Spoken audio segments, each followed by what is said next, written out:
Hi, welcome to Nisha's home. இன்னைக்கு இந்த வீடியோவில் என் பையன் ஃபிஷ் டேங்க் க்ளீன் பண்ணியிருக்காரு. அவருக்கு ஒரு 2 மாசமா எக்ஸாம்ஸ் போயிட்டு இருந்ததுனால அவரால் க்ளீன் பண்ண முடியல.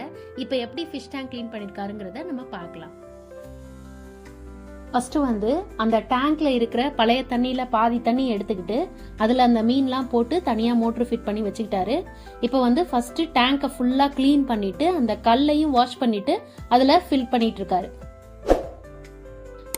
எப்பயுமே இந்த மாதிரி நம்ம மீன் தொட்டி கழுவிட்டு நம்ம தண்ணி மாற்றும் போது 100% வாட்டரும் நம்ம ஃப்ரெஷ் வாட்டர் ஊற்றக்கூடாது. நம்ம பழைய தண்ணி இருக்கும்ல, ஏற்கனவே அதில் இருந்த தண்ணி இருக்குல்ல, அதில் 50% போடணும், ஊற்றி வைக்கணும். ஏன்னா அதில் ஆக்டிவ் பாக்டீரியா இருக்கும். இப்போ அவர் ஏற்கனவே 50% வாட்டர் மீனோட சேர்த்து எடுத்து வச்சிருந்தார்ல, அந்த தண்ணியை தான் இப்போ கல் ஃபில் பண்ணதுக்கப்புறம் அதில் ஊற்றிட்டு இருக்காரு. இது ஊற்றினதுக்கப்புறம் இருக்கிற மீன்களை எடுத்து அதுக்குள்ளே போட்டு வச்சிருக்காரு.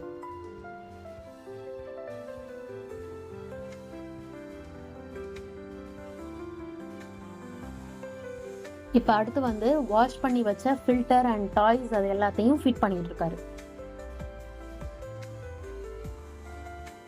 இப்போ மிச்சம் 50% தண்ணி ஃப்ரெஷ் வாட்டர் ஃபில் பண்ணிட்டு இருக்காரு.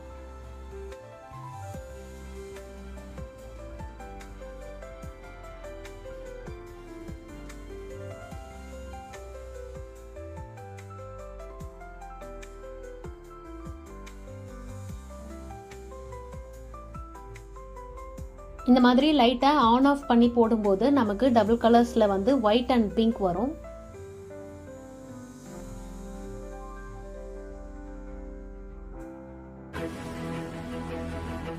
And finally the output is.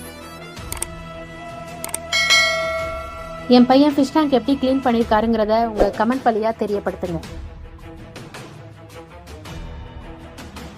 இந்த வீடியோ பிடிச்சிருந்தா லைக் பண்ணுங்க, ஷேர் பண்ணுங்க. நம்ம நிஷாஸ் ஹோமை மறக்காம சப்ஸ்கிரைப் பண்ணிக்கோங்க. தேங்க்யூ.